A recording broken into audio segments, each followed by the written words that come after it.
Good morning, students. We are doing chapter number 4, determinants.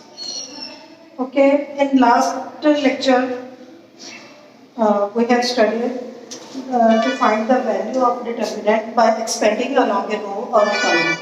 तो इसमें हमने करना है इस लेक्चर में हमने करना है प्रॉपर्टीज ऑफ डिटर्मिनेंट डिटर्मिनेंट की प्रॉपर्टीज क्या होती है first property if we interchange rows and columns.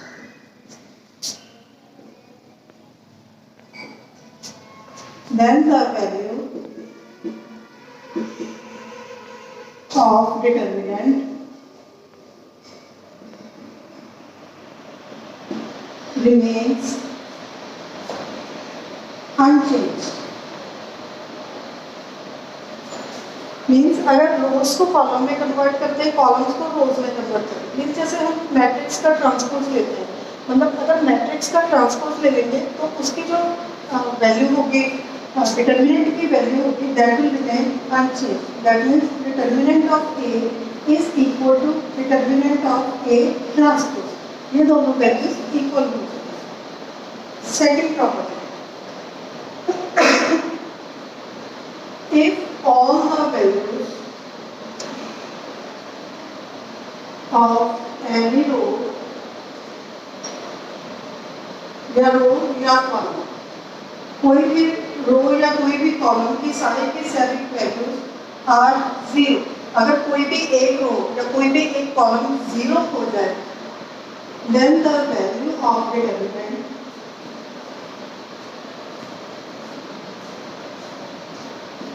Is zero तो उसकी वैल्यू डिटर्मिनेंट की वैल्यू क्या हो जाएगी जीरो अगर सारी की सारी वैल्यूज अगर जीरो मतलब जैसे हम स्टेप से हम 1 2 3 4 5 6 0 0 0 इसमें थर्ड कॉलम की वैल्यू जीरो है तो इस पूरे के पूरे डिटर्मिनेंट की वैल्यू हम सीधा लिख सकते हैं जीरो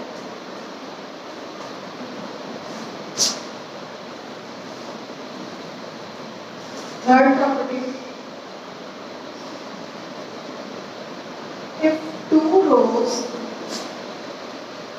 या फिर हम कॉलम्स भी ले सकते हैं मतलब जो प्रॉपर्टीज रोज के लिए वही प्रॉपर्टीज कॉलम्स के लिए if two rows or columns are identical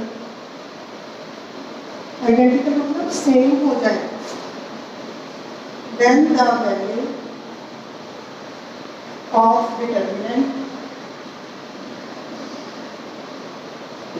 is zero तो उसकी डिटर्मिनेंट की वैल्यू जीरो हो जाएगी मतलब 1 2 3 4 5 6 थर्ड रो भी है 4 5 6 तो इस डिटर्मिनेंट की वैल्यू सीधा डायरेक्ट लिखेंगे जीरो ठीक है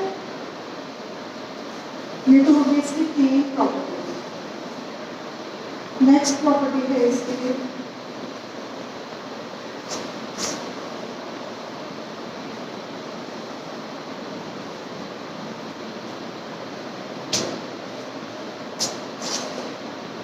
fourth property. If we multiply any row या फिर column by a scalar किसी भी रो को हमने किसी भी स्केलर से मल्टीप्लाई कर दें then the value of determinant is multiplied by that scale. Value of determinant is multiplied by that scale. Means जैसे हमारे पास है 1 2 3 4 5 6 7 8 9 ये डिटर्मिनेंट है अगर इसको फर्स्ट रो को हमने मान लो 2 के साथ मल्टीप्लाई कर दिया 2 से मल्टीप्लाई कर दिया मीन्स 2a हो जाएगा तो ये वाली इसको अगर 2 से मल्टीप्लाई करेंगे 2 4 6 बाकी की दो रोज एज इट 4 5 6 7 8 9। फर्स्ट रो को हमने 2 से मल्टीप्लाई कर दिया, बाकी की दो रोज एज इट इज। अगर पहले इसकी वैल्यू डिटर्मिनेंट ऑफ ए थी तो अब इसकी वैल्यू क्या हो जाएगी, ट्वाइस ऑफ डिटर्मिनेंट ऑफ ए। आप लोग इसकी वैल्यू निकाल के देखो और इसका डिटर्मिनेंट की वैल्यू निकालो, तो आप देखोगे कि अगर ये वैल्यू 14 आ रही है तो ये वैल्यू 28 है, जो भी कोई वैल्यू आएगी उसका डबल हो जाएगी। किसी भी रो को ऐसे ही अगर हम किसी भी कॉलम को मल्टीप्लाई कर सकते हैं तो ये बच जाएगा। अगर सारे के सारे रोज को हमने मल्टीप्लाई कर दिया फिर क्या बनेगा, इसका मतलब क्या है, अब मैट्रिक्स में क्या चीज होती थी, मैट्रिक्स में अगर किसी स्केलर से मल्टीप्लाई करते हैं then all the elements of the matrix got multiplied by that scalar.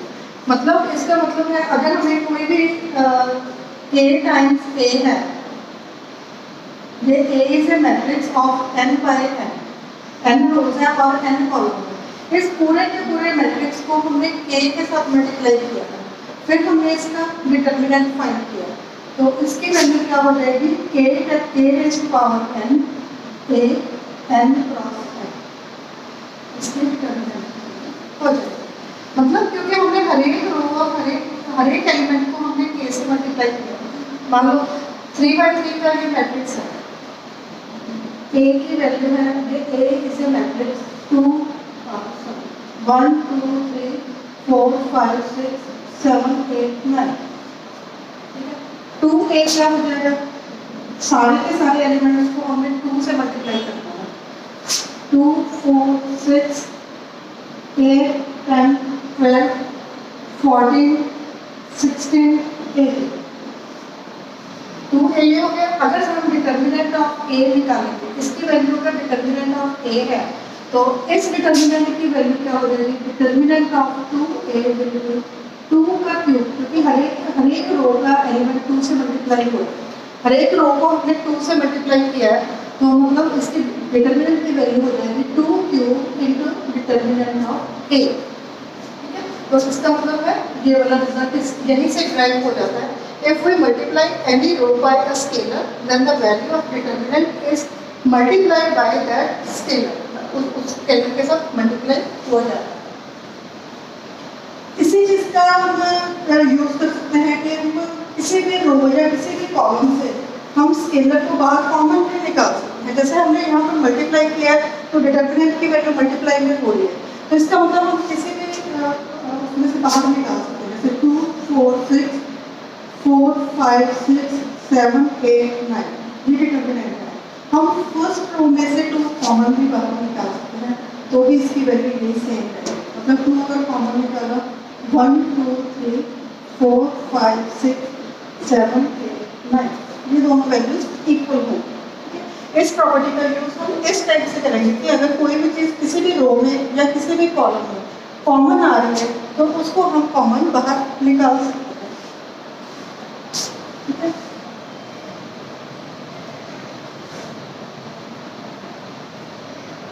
Next property है if any row is scalar multiple of another row, then the value of determinant is 0। कोई भी रो अगर दूसरी रो का scalar multiple हो, जैसे 1 2 3 4 5 6 2 4 6, third row is scalar multiple of first row. कोई भी रो हो सकती है जो किसी भी रो का स्केलर मल्टीपल हो। Third row is scalar multiple plus twice double of the first row, therefore the value of this determinant is 0। इसको हम अगर सॉल्व करना चाहें हम कब कह सकते हैं, 2 हम इसमें से बाहर कॉमन निकालेंगे थर्ड रो में से, 2 थर्ड रो में से कॉमन निकाला तो ये हो गया 1 2 3 4 5 6 देन 1 2 3। तो ये दो रोज आइडेंटिकल हो गए। हमारी थर्ड प्रॉपर्टी थी कि 2 rows of the determinant are identical. Then the value of determinant is 0। अब ये दो रोज आइडेंटिकल हो गई तो इसकी वैल्यू क्या हो जाएगी 0। इसका मतलब है जो थर्ड प्रॉपर्टी और फिफ्थ प्रॉपर्टी ये दोनों सेम है, थर्ड फोर्थ और फिफ्थ ये सारे के सारे साइड बाय साइड साथ ही साथ ही चलेंगे।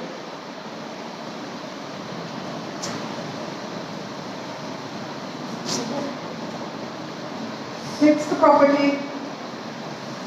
प्रॉपर्टी में है अगर कोई भी रो किसी भी रो में या किसी भी कॉलम में दो टर्म्स का सम दिया हुआ है, इसके एग्जैक्ट वर्डिंग हो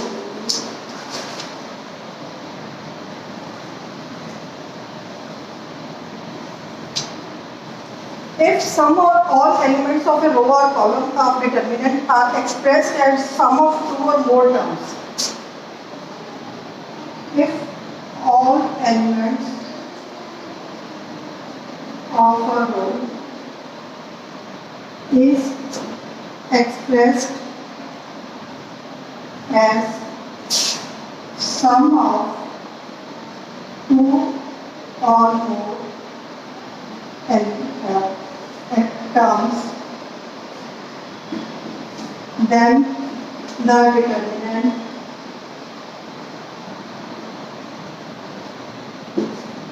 can be expressed as sum of two determinants, two or more determinants। अब मैं इसको एक एग्जाम्पल से एक्सप्लेन करती हूँ कैसे हम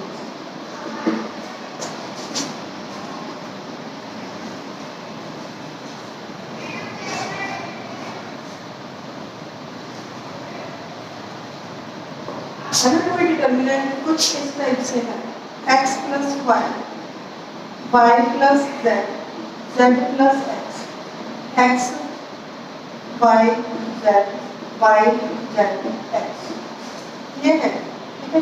तो हम इसको क्या लिख सकते हैं, अब फर्स्ट रो में एलिमेंट्स ये एडिशन में आ रहे हैं x plus Y, Y plus Z, Z plus X. तो हम इसको क्या लिख सकते हैं, फर्स्ट एलिमेंट लिख लो पहले x y z, then second row और third row as it is x y z x plus अब सेकंड एलिमेंट लिखना है। पहले हमने फर्स्ट एलिमेंट के साथ सेकंड और third row as it is लिखी, अब हमने सेकंड एलिमेंट के साथ लिखना है y z x x y z x। इस टाइप से हम इन दोनों के सम की फॉर्म में हम इसको लिख सकते हैं।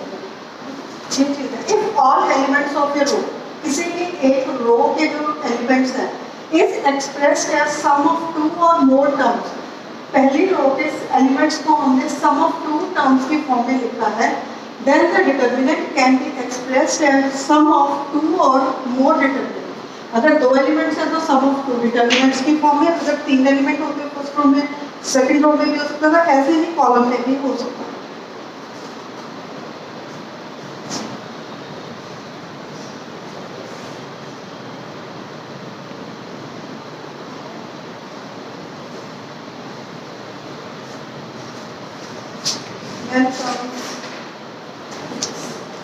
Property number 7. If to each element of any row or column of a determinant, the equal multiples of corresponding elements. Seventh property.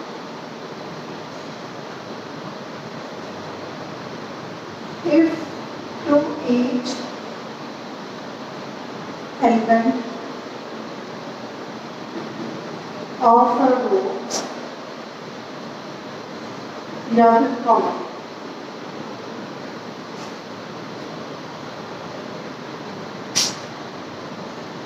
the equal multiple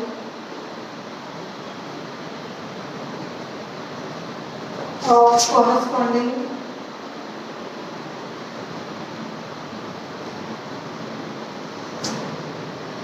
elements of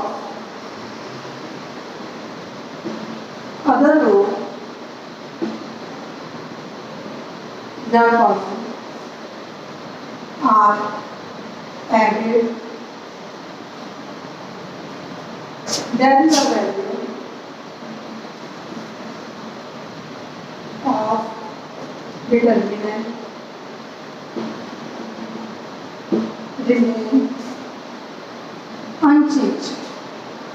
मतलब हम किसी भी रो या किसी भी कॉलम में दूसरी रो या दूसरी कॉलम का स्केलर मल्टीपल हम ऐड या सब्ट्रैक्ट कर सकते हैं। मतलब जैसे ये है 1 2 3 4 5 6 7 8 9, ये फर्स्ट रो है, this is second row, this is third, this is first column, second column, third column. ठीक है, तो हमने इसमें करना क्या है, अगर हमने यहाँ पर जीरोस बना दी, मान लो हमें इन दो पॉइंट्स पर जीरो बनाना है, ये 4 को भी जीरो बनाना है और 7 को भी जीरो बनाना है, तो हम ऑपरेशन किस हिसाब से लगाएंगे, R2 के रो के हिसाब से लगाएंगे। R2 को हम लिखेंगे R2 minus 4 times R1। R2 को 4 टाइम्स R1 से मल्टीप्लाई, पहली रो तो एज इट इज है, first row as it is mean 1 2 3 as it is. R2 को हमने लिखा है second row minus 4 times R1, 4 minus 4 that is यहाँ पर आ जाएगा 0, 5 माइनस 4 टाइम्स 2 मतलब 8, 5 minus 8 minus 3, 6 minus 12 minus 6, clear है। और यहाँ पर थर्ड रो को हम लिखेंगे R3 को R3 माइनस 7 टाइम्स R1, तो यहाँ पर भी हमारी 0 बन जाएगी ना। इन दोनों को हमने 1 के साथ हमने ऑपरेट करना है, 7 को लिखेंगे 7 माइनस 7 टाइम्स 1 मतलब यहाँ पर 0, 8 minus 7 times 2, 8 minus 7 times 2, 8 minus 12 14 means minus 6, यहाँ पर हो जाएगा माइनस 6। और नेक्स्ट लास्ट वाले में हो जाएगा 9 माइनस 7 टाइम्स 3, 9 माइनस 21 माइनस 12। ठीक है, अब देखो ये स्केलर मल्टीपल बन रहा है, 3 to the 6, 6 to the 12, यहाँ पर ये 0 है। Third row is double of second row, double आ रही है ना, तो इसका मतलब क्या हो गया, इस डिटर्मिनेंट की वैल्यू क्या हो जाएगी 0। ये डायरेक्ट हम इसको सॉल्व कर सकते हैं, मतलब 2 स्टेप्स में इसकी वैल्यू 0 आ जाएगी। rather than expanding the determinant, you have to find the value of determinant by using these properties। अच्छा, एक प्रॉपर्टी रहेगी इसकी, 8th property, if we interchange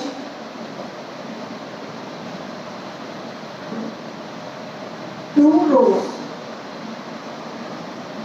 या columns, अगर हम इंटरचेंज करते हैं then the value of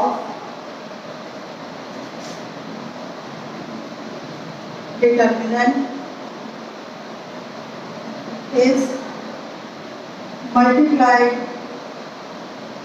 by -1। जितनी रोज और कॉलम्स को इंटरचेंज करेंगे तो उसके डिटर्मिनेंट की वैल्यू नेगेटिव से मल्टीप्लाई हो जाएगी। अगर एक बार एक रो को इंटरचेंज किया तो -1 आ जाएगा, 2 रोज को इंटरचेंज किया है तो +1 हो जाएगा। ठीक है, तो ये सारी प्रॉपर्टीज हैं, इन सारी प्रॉपर्टीज को सॉल्व करके हमें वैल्यू ऑफ डिटर्मिनेंट फाइंड करनी है। अब हम एग्जाम्पल्स करते हैं इसकी।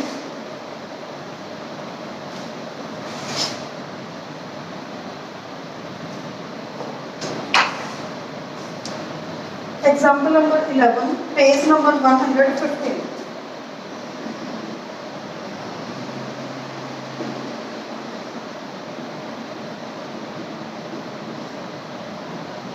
Prove that A plus B, A plus B plus C, 2A, 3A plus 2B, 4A plus 3B plus 2C, then 3A, 6A plus 3B, then 10A plus 6B plus 3C। ये हमने prove करना है is equal to A cube के equal करना है। हम ये left hand side लेकर चलेंगे।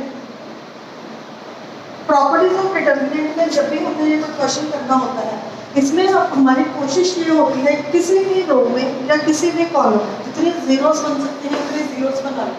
मतलब अगर हम इन दो पॉइंट्स पर अगर हम जीरो बना लें, सेकंड रो का फर्स्ट एलिमेंट और थर्ड रो का फर्स्ट एलिमेंट, और फिर उसके साथ हम फर्स्ट कॉलम के हिसाब से हम इसको एक्सपेंड कर देंगे, तो वैल्यू निकालनी बहुत आसान हो जाएगी। ठीक है, तो हम सेकंड एलिमेंट को मतलब फर्स्ट रो तो एज इट इज हमने लिख लिया, सेकंड रो को हम क्या लिखेंगे, R2 को लिखेंगे R2 minus twice of R1, तो ये चीज जीरो बन जाएगी। 2a में से 2a अगर माइनस करेंगे तो ये जीरो बन जाएगा यहाँ। ऐसे ही हमने यहाँ पर जीरो बनाना है, बाकी के एलिमेंट्स कुछ भी आए हमें उससे कोई फर्क नहीं पड़ेगा, सिर्फ हमने इन दो पॉइंट्स पर कॉन्सेंट्रेट करना है कि इन दो पॉइंट्स को हमने जीरो बनाना है। ऐसे ही हमने R3 को लिखना है R3 minus 3 times R1। First row as it is, you have to write only second row and third row as R2 minus 2R1, R3 minus 3R1। चलो, देखते हैं क्या बनता है, देखते हैं। A plus B plus C, ये तो आ गई हमारी फर्स्ट रो। सेकंड रो में 2a minus 2, ये तो जीरो हो। यहाँ पर क्या आएगा, सेकंड एलिमेंट, यहाँ पर साइड पर करके देखते हैं। 3a plus 2b माइनस, इसका डबल हमने माइनस करना है, मीन्स माइनस 2a माइनस 2। ठीक है, इसका डबल हमने यहाँ से माइनस करना है, तो 2b से 2b कैंसिल हो गया, 3a माइनस 2 a। यहाँ पर क्या आएगा, 4a plus 3b plus 2c minus, इसका डबल हमने माइनस करना है, minus 2a minus 2b minus 2c से 2c cancel, 4a minus 2a means 2a हो गया, 3b माइनस 2b प्लस यहाँ पर आ जाएगा 2a प्लस b। क्लियर है? ऐसे ही हमने थर्ड रो का लिखना है, थर्ड रो भी रफ में करके देखेंगे। थर्ड रो में यहाँ पर तो जीरो आ जाएगा, 3a माइनस 3। अब हमने यहाँ से 3 टाइम्स सब्ट्रैक्ट करना है, ये हो जाएगा 6a प्लस 3b माइनस, इसका 3 टाइम्स माइनस करना है, माइनस 3a माइनस 3b से 3b cancel, 6a minus 3a, यहाँ पर हो जाएगा 3a। ऐसे ही यहाँ पर हमने किया तो 10a plus 6b plus 3c minus 3a minus 3b minus 3c, इसकी वैल्यू क्या होगी, 10a minus 3a means 7a, 6b minus 3b plus 3b, 3c से 3c कैंसिल, यहाँ पर आ जाएगा 7a प्लस 3b। अब ये हो गई हमारी डिटर्मिनेंट की वैल्यू। अब किसी भी डिटर्मिनेंट में अगर दो जीरोस बन जाए, उसके बाद हमने बस उस कॉलम के हिसाब से उसको एक्सपेंड करना है, मतलब फर्स्ट कॉलम के हिसाब से हम इसको एक्सपेंड करेंगे। तो ये हो जाएगा a इंटू, इसको छोड़ा और इसको छोड़ा, तो ये हो गया a into 7a plus 3b minus 3a into 2a plus b।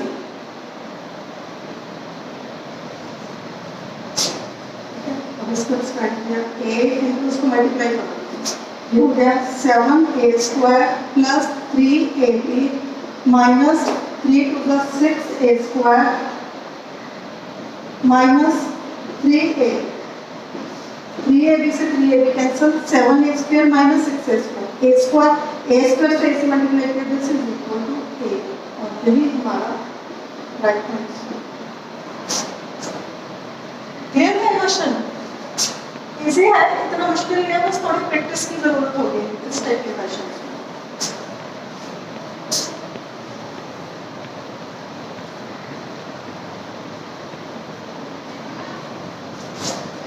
Next example करते हैं, एक और करते हैं, पेज नंबर 116 पर है।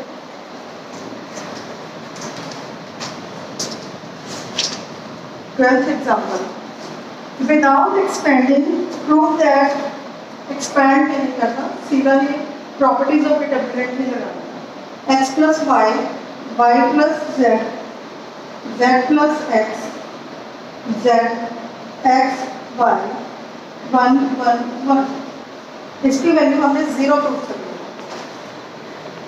तो सबसे पहले हम इसको खोल लेते हैं, क्योंकि ये फर्स्ट रो के element sum of two elements में दिया हुआ है। That means you can write X Y Z, Z X Y 1 1 1 plus यहाँ पर हो जाएगा वाई जेड एक्स वाई 1 1 1। अब क्या कर सकते हैं हम, कोई ना कोई रोज या कॉलम्स को इंटरचेंज करके कुछ बनेगा। अगर नहीं कुछ भी समझ में आ रहा ना, तो नीचे जहां पर भी ये 1 1 1 दिए हुए हैं इनको 0 बना लो। 0 कैसे बनेंगे, अगर हम लिखें C2 को लिखें C2 माइनस C1 तो यहाँ पर 0 बन जाएगा। ऐसे ही C3 को लिखें C3 माइनस C1, दोनों में हमने सेम ऑपरेशन लगाना है। मतलब फर्स्ट कॉलम में as it is X Z 1,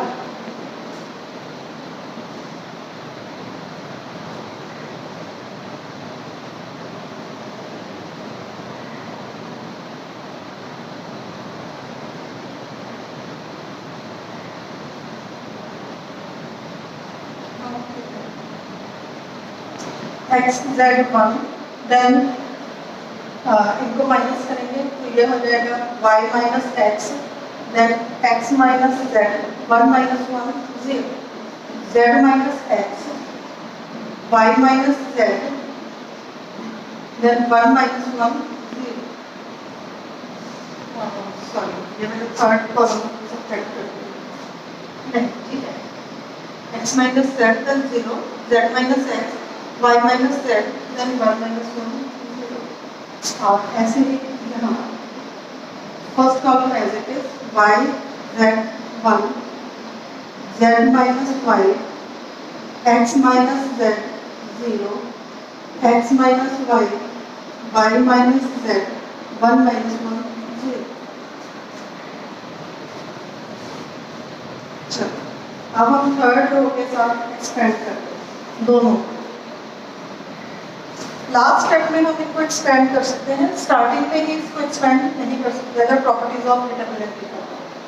चलो अब हम इसको लास्ट स्टेप के साथ, लास्ट कॉलम के साथ हम इसको एक्सपेंड करेंगे। ये थोड़ा ये हो गया y minus x into Y minus Z, this into this minus X minus Z into Z minus X, plus यहाँ पर भी इन दोनों को छोड़ा तो ये हो गया z minus y into Y minus z minus sorry x minus y into x minus z. Same आई सेम है, y माइनस एक्स है, यहाँ पर x माइनस वाई है, यहाँ पर y माइनस जेड है, यहाँ पर y माइनस जेड है, यहाँ पर x माइनस जेड है,